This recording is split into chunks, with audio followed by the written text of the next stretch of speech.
Howdy, everybody. I am RJ Smith, and this thing of ours is called Crazy News Reacts. Welcome aboard. Here, I scour the globe for the weirdest, most insane, but true video news. If it's your first time here, thank you so much. Here, hit the like and the subscribe, but make sure you turn on notifications. It is so important. Otherwise, YouTube won't notify you when I have a new video. For those of you returning, the subscribers, we are pushing 21,000. By the end of the day, we'll be at 21,000. So thank you so much. Make sure you guys turn on notifications because 93% of my viewers are not subscribed. Very important. Today, I've got a horrible excessive force case to show you on a 62-year-old man. So without further ado, let's just jump right into it, and I'll see you in the middle. And we're about to show you body camera footage from that night. We do want to warn you that it is graphic. Kevin Hinton was arrested because he was in a Spokane Valley park after dark.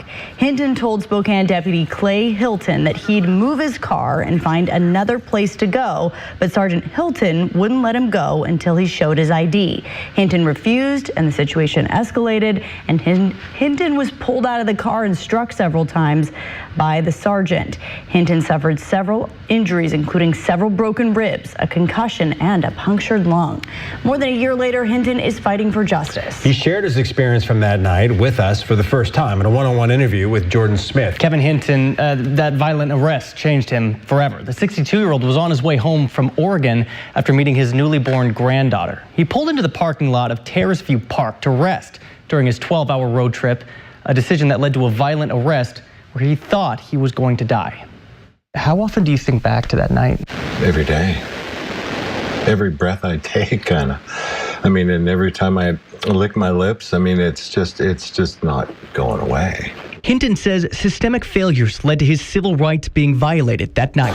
You're under arrest. Get on the ground. While in handcuffs, Hinton was evaluated by medics.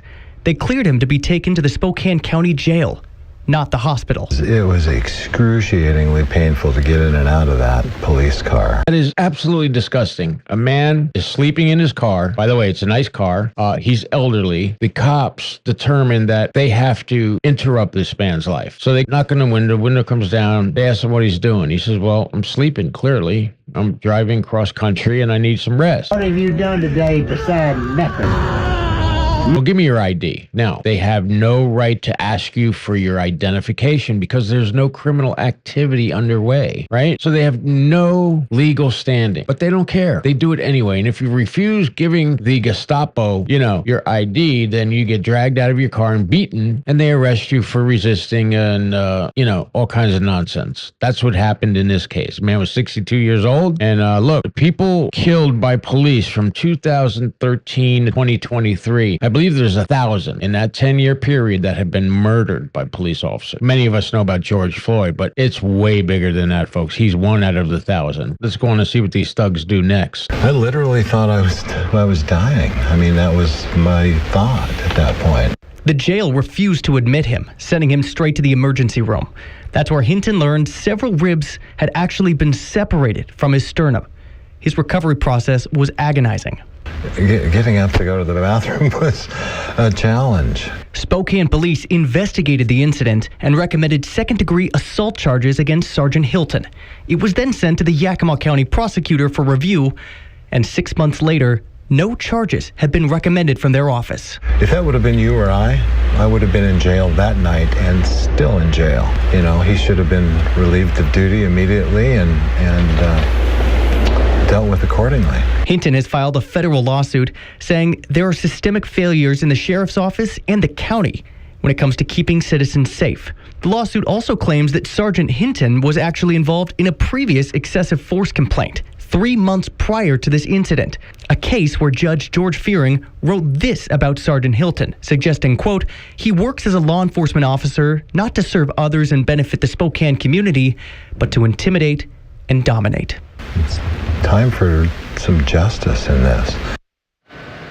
The Spokane County Sheriff's Office did not return our request for comment on this. Meanwhile, the Yakima County prosecutor told us they'd provide an update on where they're at this process in terms of getting charges out by lunchtime. We reached out again, and never heard back. Oh boy, guys. I mean, really, this is a persistent problem in America. And despite body cameras and increased scrutiny on the police, they act like they just don't care. And police killings have continued to occur in the United States at a rapid and growing pace.